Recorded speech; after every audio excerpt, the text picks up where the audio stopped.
vi skulle lägga stunderna framför Herren. Herre, vi tackar dig för det, detta höve, till att kunna bära året ut till åkara landsmän. Hentan døyra och underfulla bådskap som till självor och som du ständer attan för självor. Herre, vi tackar dig för det, att vi på hentan matan. Här var en anledning att leta året till jobba runt i åkara landet. Färre bygger till om att signa till det som ska vara både fram här i kväll. Att de har vara till glädje och till signing och till frälse för jankran. Herre, vi lägger det så lös och i nöjrig vänta tøynar. Tacka dig för allt. Och i Jesus är navnet. Amen. I kväll färar vi till 17 Samuels bok och till den 3 kapitlen. Jag ska vidare säga från undan här och i och Samuels bok, det finns kapitlen, det att David blev konkur i Hebron. Han blev konkur i Juda. Men herrhövdingen till Saul, Abner, sett och en son Saul som hade Isboset till konkur i hinn 11 stammen. Och så hände det här att då har man vaknat lojk som ändrar en sorgarlojke. Här och i nekver män fattla och med en annan fattlor Asael. Han har bort till Joab som sådana blev herrhövdingen till Israels. Som vi läser om i Samuelsboken och i Krønikeboken.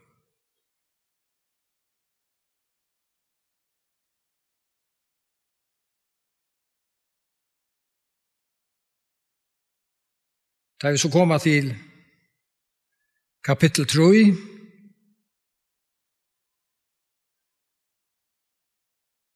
så leser vi det her, og begynner vi at det kommer ilt i middelen Abner og Isboset.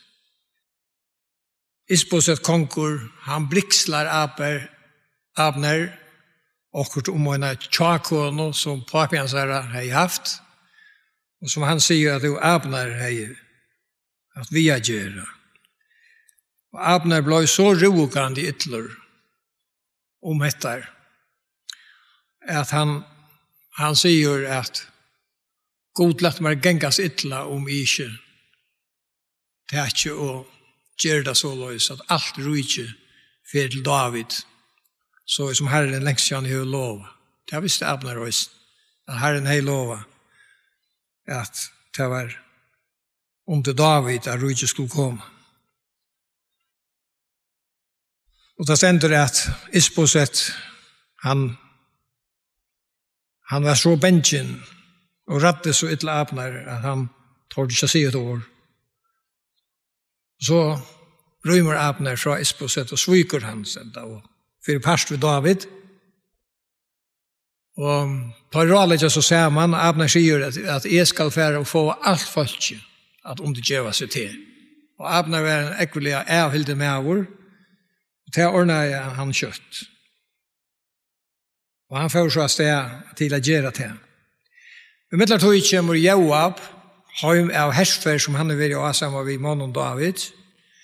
Og da han får høre at Abner er vært her, og for han steg etter, og at høyre og skilt til øtlom gauen, så får han inn og skjelta David ut, og sier, hvor er så Abner slipper steg etter? Du kjenner Abner. Det eneste han vil til her til å være at komme og sneita etter øtloms to vi gjør. Så får han ut fra David, og han får direkte og sender på oss det. Utan av David visste auto, sender på oss det etter Abner og blir han ventet vi og kom atter Lebron. Og Abner kommer, og i skiljet av Soløyus om at etter å være gjørste kongsens navn, Abner tror at det er David som vil ha han å komme atter. Men David var ikke om etter. Og så kommer han her, og det stender at medan tar tåsa og i navn, Abner og Joab, og i postren og Hebron, der stand i postren, og tåsa i navn, så snimurdar han Abner, men der stand og prata, og renner og spjøten i busen om. Og Abner fettler.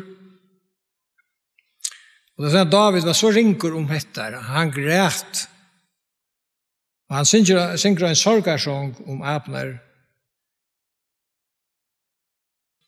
Skulle ta Abner dodja som dår i dår. Hender tøyner var ikke bundnar, og føtter tøyner ikke lagd i lunsjer. Som ein fettler for ilger av mannen så fatst du. Ta græt at folket enn møyre om han. Og folket sa at det var ikke David som var skilter ut tog at Abner var dripen. Men dette var Joab.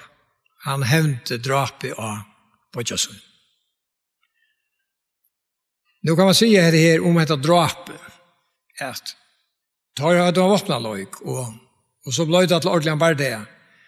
Och det var så lös, jag aldrig säger det sånast, att hesen Asael, han blev vi att förfylja Abner. Han sett ju i sig, han skulle ta löj av Abner.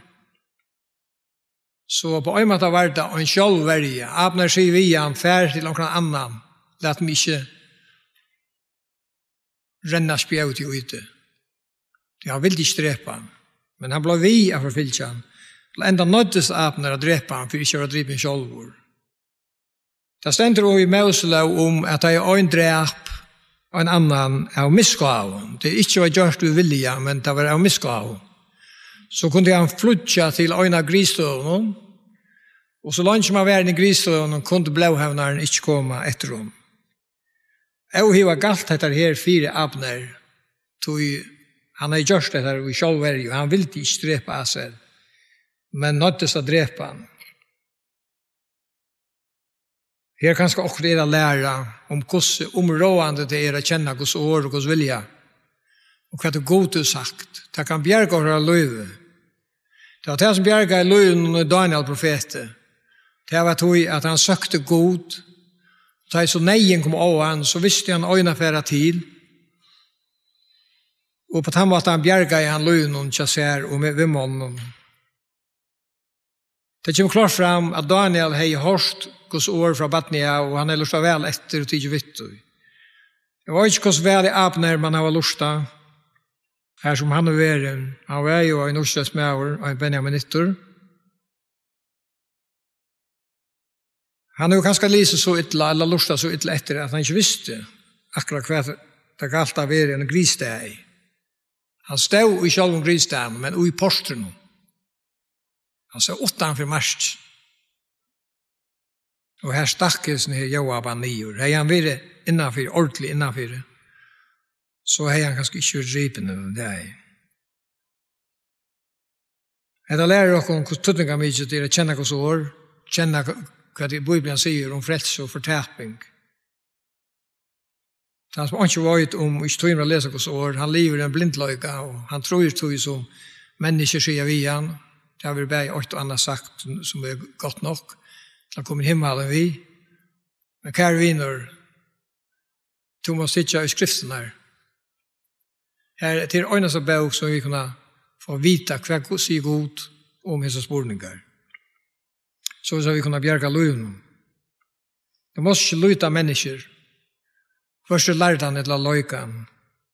Men alt er via til det som er sagt.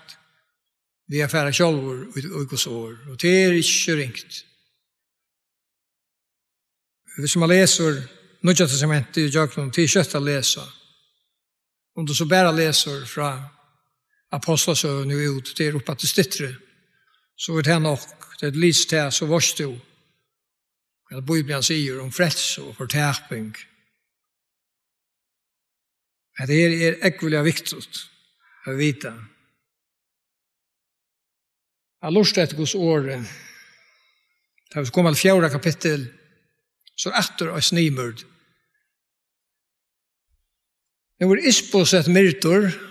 Det kommer 2 menn inn. Her som han var, her som han boet, og snudja seg og slippe inn. Og tar drepa Isboset og hans egn og sång. Han ga høtt i avnen og fyrir til David vittu. Da kommer til David, Halda sig och gör såna öliga goda ger. Nu har det kupa hattiga kongen så nu kan David bli konkur. Men hesen eiers män finga anna sucha. Vi kan läsa de verserna som standa i 4 kapitlet det sista från 9 till 12. Men David svära i Rekab och bror hans Baana, sonen Rimmon Berotit, Solajus. Så satt som Herren lever, han som är frälst med allar nej. Han har kommit till mig med tøyen om att salva dejer, och som själv hälsa komma vid glädje bågen. Han lät det lägga hånd och drepa i siklag. Han som skulle geva lön för gav tøyende. Hur så mycket mer skulle det inte nu? Nu är godläser män. Här var mist rättvis av man och leva hans och i hans egna huset. Kraft blå hans hånden tyckar och strikade kunde ut av jörn. Så gav David mannen som bo och då drog på dörr och högt och händer och fötter av dem och hängt och tar upp i köttnen i Hebron. Men hade av Isboset tog och dörr och göra och där grov Abners i Hebron. Så för vi är i sövne om David och det ständer så i 5 kapitlet att nu kommer allar atter Israels till David och tar gjorde David till kong och nu blev David så konkur till han var 30 år gjorde han konkur och han var konkur i 40 år och han rådde ju i Hebron och i Shei år 6 månader och så igen i Jerusalem var han i 33 år. Och så för det första som David gör till att han fer emot Jerusalem. Jerusalem var en i hånden höjtningarna. Jebusittar bo i Jerusalem. Vi minns från Josva bok att det var så nekva ställen att Israelsmän inte klarar att reka fortsätta bort. Jebusittarna har så verande i Jerusalem lyckligt nu, men nu vill David täcka Jerusalem. Och så gör David näka. Han utsätter en kapping och säger att han som för in i Jerusalem och sikrar av Taimon som spottar David. Du har sett läsa det själv akkurat så fint. Han ska vara hövding här efter. Och så sänder Joab. Han lev på Jerusalem. Han sikrade och tog Jerusalem fra Jebusitt. Och så lös blev han herrhövding till David, så han vann kappingarna. Här är ju näka att lära av som godsböd. Här teker David Iva efter störliga foil. Vi känner David som en man som sökte god. Han löjde god och han spurte god. Och han har långt och hej spurt god och tås av god och jöknum prästen flöjre färgerna. Men den andra och i cyklag och hade tidigt cyklag från och lagt i öj och hade ränt konerna och bötnen till dem. Då spurte David god om han skulle halta att han åhus i munnen och god svära en beanfärd att han skulle frälsa fängarna. Kvui ger David det här? Ja, jag är svär på det. Kvui för han skulle god och spyr skall jag färra i mot Jebusitten. Först tog jag göra då i händerna men jag gör inte det. Han handlar vill halta i hålden som vi människor åt han. Han gör det på en smarta måte, gör det spännande, han usar en kapping och så kan kvar prova. Och jag har vinner dessa kappingarna och jag var inte om det för nekva säga att jag tog så häck David och på att hämta mannen resten av livet. Jag var en gaur med och han var oallmyntliga raskor och gaur kruksmäver och det var bodjans Abisai. Vi läser nästan sådant om att Abisai räddade David från dejan personliga.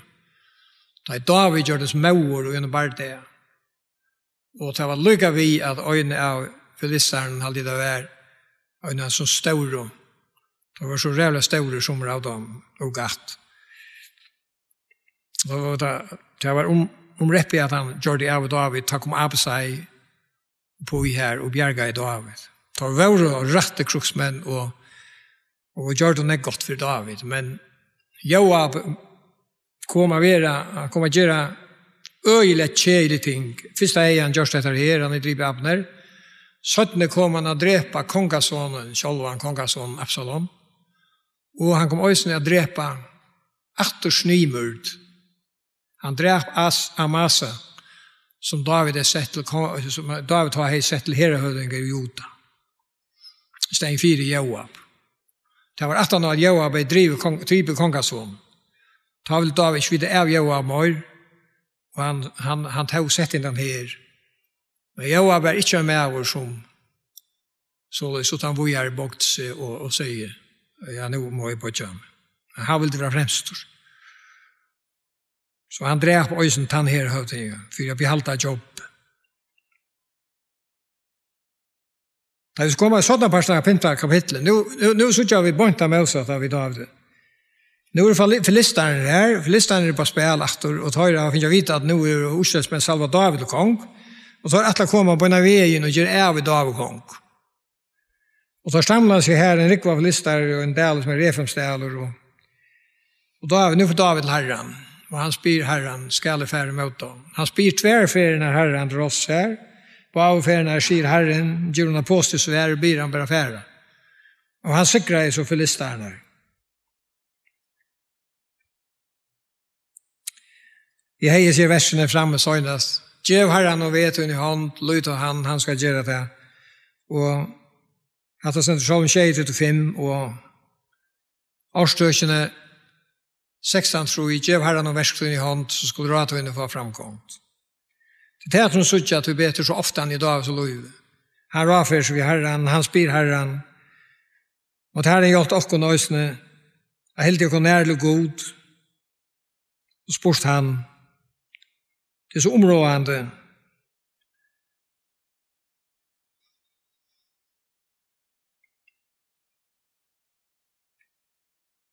Så gjerne kommer vi til i satte kapitlet at David vil ha ørstene i sitt hus, i Davids sted, som det kalles, i Sion. Ørsten stod enn i huset av Abinadabs og Heinom. Her er en steg så gjerne filister hadde lett henne eftersvaser at man tar første tidsjene, og så løter han efter, og som vi så her ta at Ørsten får omgang til efter i tabernakle, og ikke blå som det var før. Ørsten enda i en privathus til Abinadab. Og her stod hun, men nå vil David ha Ørsten til Jerusalem. Nå var han blitt konkor, og han sier, jeg vil ha Ørsten mot hus. Og så rykket oss til. Og nå gjør det etter noe skoft. Hette er løyve. Vi gjør det mistøk, vi gjør det som skoft er. Og kvøy, til tog at vi ikke holder oss til dette her året. Og to som ikke vil ha dette året å gjøre. To først handler med så skøyver at øyne er vil til å stande rastløs lien. At det er noen mistøk. Hette er øyne som bøk som er givet noen mennesker til en løybøyning. Hva at løyve er, hva at vi er her til, og hva at vi bøyer oss til fremme, til tvær veier, som en gang er sagt. Herren vil ikke nekker skal fortapast, stenta. Det er grøy lyfter, grøy lyfter, man er ødler velkommen, øyne og kvør kan bare vi ha takket møter, til som skriften sier, og til at her er Jesus og deg for okken, og videre fri. Øyne og kvør takket møter oss nær i trygg. Men det er mange som ikke vilja, til som missa deg hetta løyve, og det vil jeg det ikke. Det vil jeg slippe livet, og synd til og en største tog. Det vil heller riskere for i helvete, enn å slippe sin syndom. Det er omhettet alvorlig. Men for jeg kom etter til David, så rikka tar seg til. Og tar seg til, jeg tar små av våkene sitt ørsnå. Og dette ser øyla godt ut, i menneskene sier det øyla godt ut. Tar vel ikke skjeta ørskots og en gammal slittna våk. Så da gjør en nødjan våk til enda mal. Tar helt sikkert, dette her er funnet, og det er sikkert at nek som har klappet det så våknen, og dette er ordentlig godt det her. Det er veldig og svært å se, at det begynner å dansa og køyre dem og daves deg ved våknen. Men det var hentet det. Det var gale. Det blev kreaturen som slöva vakna blev styrlig. Och två skiner av Binadab som skulle anse efter styra vakna och tar missa kontroll och det ser ut eftersom det ständigt är att vakna var vi koppa då ossa annar han teker i österna. Och det är ju ösne pura rätt människans så för skulle inte störst det. Man teker i österna så inte koppar. Man kan brottna och finna så slä. Men det är inte alltid rätt, för om vi håller det av det rätt och allt serpent ut, hvis vi ikke handler et hos år. Det hadde glemt noe vesentlig her. Det kunne ikke øyne kvore næsta ved årsgods, og var høyla av. Det var prestene som skulle bære årsene. Og jeg kan skal det var litt vittane, det er ikke ordentlig aktor, men det kunne ikke øyne kvore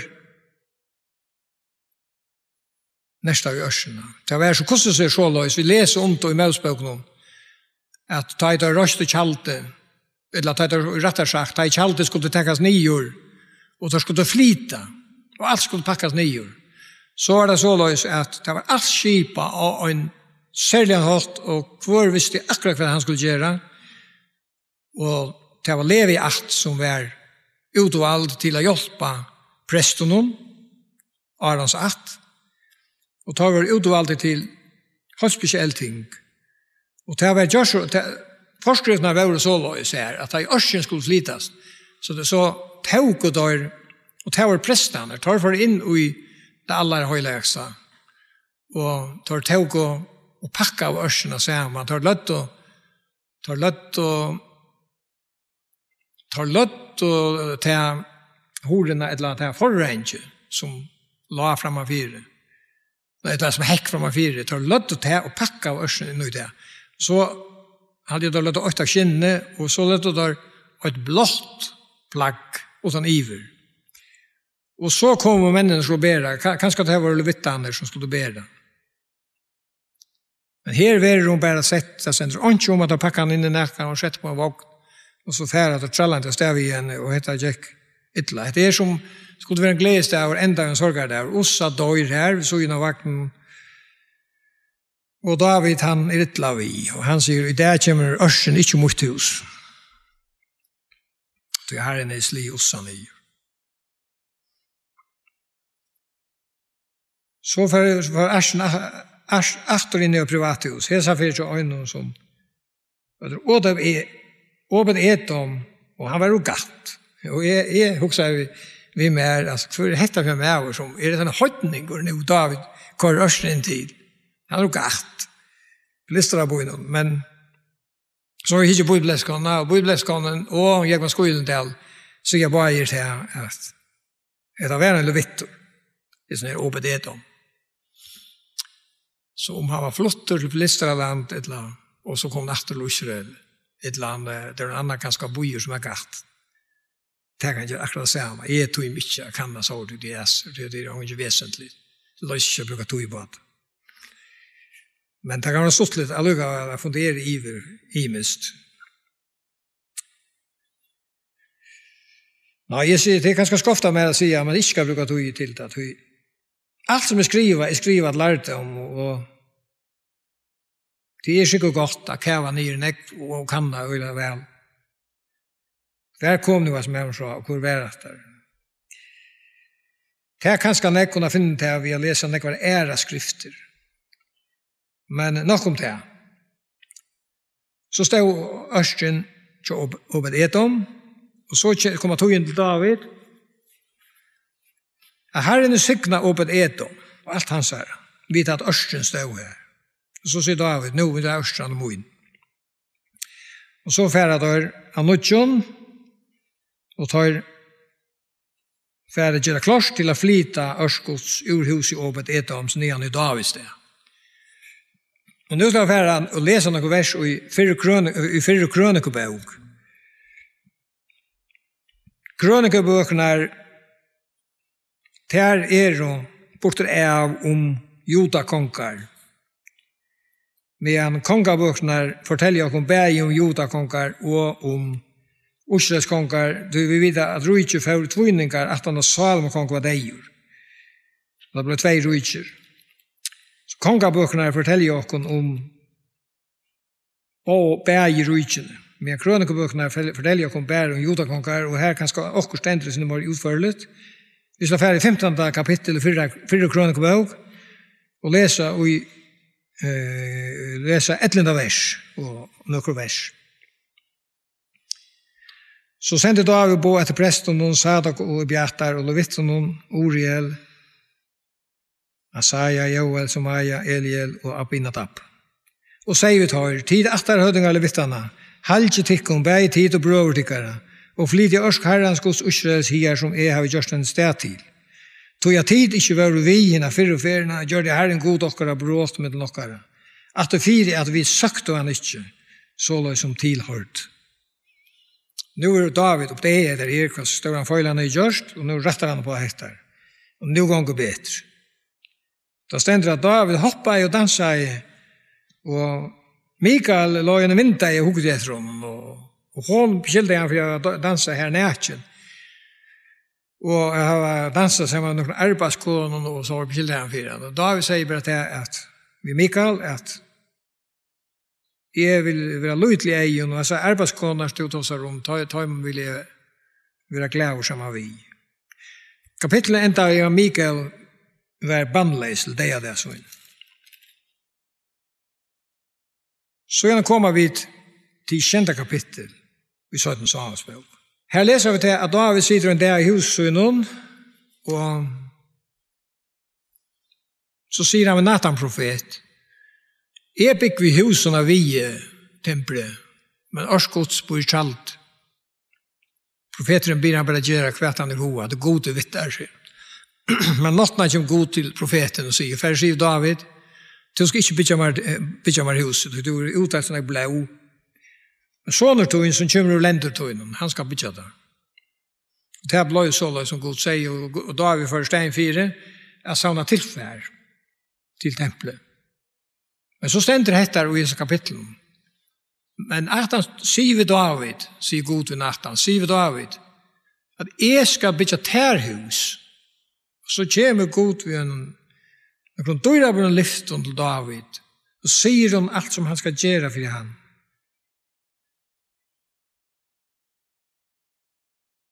Og David lovprøyser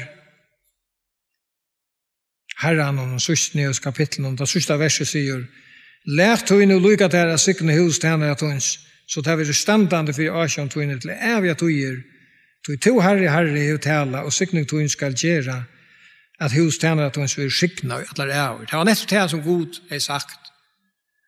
«Jeg skal sykna tøy til hus, jeg skal ångan tøy færa fra der.» Hvis du gjør noe skott, så skal jeg tikta det, men jeg vil ångan tøy færa fra der, så som jeg færa fra Saul. Og det er en av tøytninga mykje, tøy David, han stendte som en mynd av Kristus og i Bibelene. Davids rujtje skal være standande, Israel være standande i alle æver. Og det verer vi at Kristus, som kommer av Davids akt, han verer konkur i hjørne, vi alle æver, David. David er et forbøylet på ham. Og hvis sikningen er ferdig enda der inn, at du er omgående setter av. Du får det her rujtje. Du får rujtje. Vi alle æver. Da pågår fram. Vi møter oss her. Vi vet at en dag skal høymeren forgenka og Israel, Øysene, Israels rujtje og alt dette her. Men tøtningen uges ned, det er dette rujtje som Herren er skapt. Det skal være til evige tøyer. Og det er ikke tøyer å komme til i kveld. Men det er det her. Paulus lærer om det romerbrevene, om Jötan, om høytningen og alt det. Her kan man lese noe snakk om det her. At det fer alt iver ut av antallet. Abraham og til Isak. Og Isak var en med som var født et lyfte noen, så vi forklarer at, for jeg bare sier at stort om, så vi forklarer Paulus i Rombrevnen. Han var født et lyfte noen, og her underkommer vi som trygg var Kristus. Vi er frelst etter lyfte noen, tror vi trygg var. Og det har vært det som alt Israel, og en dag, det er stått fremme for dere nå. Det har forsøkt å hente. Alt Israel samlet sammen at ni her i Israels landet som ble lov i kjøkken profetene her, og i gamle testamentet, og det ble lov av Abraham. Og så kommer alle teg av Israel som livet tar. Og tjoen nu frelst, og kommer til å trykke Jesus som Messias. Og få hele andan, så det som vit høytninger som hever tro, og som hever det. Og dette er det antallet som fortsetter i alle ræver. Men alt det som er høyre gjørende til, kjøtten og holdt noen til, det er for ganger rundt det. Ja, det her er, men nå sier en sannløyga øyla stort, at det kom til menn som då vel forklarer om at det er brukt ganske flere timer om. Så leser vi i 8. kapitlet at David vinner sier av sin fortjendom, og Herren er vi gjennom. I 12. kapitlet leser vi at han ble via vinna sikrar av 19 år av mer. Det gonger alt strålande, og det gonger øyla godt løven, som man kan sagt, ta slag vi ansa særlig av etter. Du tar kan ta fattstanda fyrir okkur, og det var det. Ta steg fattle fyrir David. Et alvorlige fattle som David gjør det, og som han omgat du kanskje vil stryka ordentlig, at omgat stryka ut ordentlig av minni dette her som han gjør det. Jeg har sagt at Herren er lengst siden glomta. Alluga var stendt han skriva, og vi leser etter om det, hesa rævlig og gjer.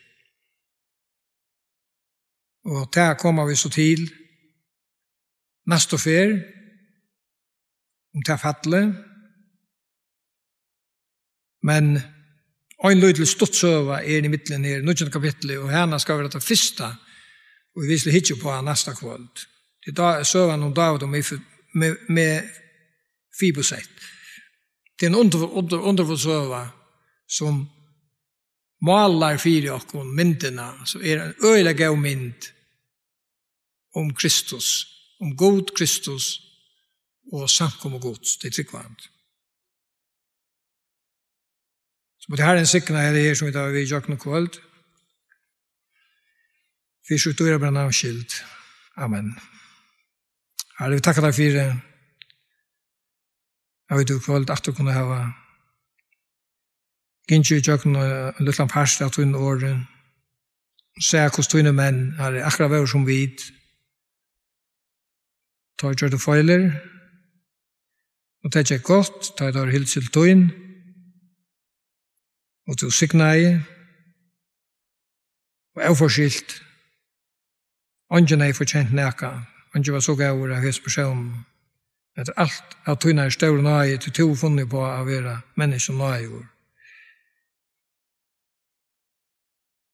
Vi prøver deg fire, det er det som våre lærer dere, og ber deg om at du skal signa til øynekvann som er hørsta i kvöld, bei her, og det stedene som det sitter i lorsta, Herrens Jesus er dyrebare navn. Amen. Så jeg slår i Sintja nummer 276. Han ber jeg så løs, komme til Jesus, dralende øy, uisende bøk han, viser oss løy, eimlige kattler, svær i øyne øy, nå er han sier kom. Nummer 276 i Sangbok Godsfalls.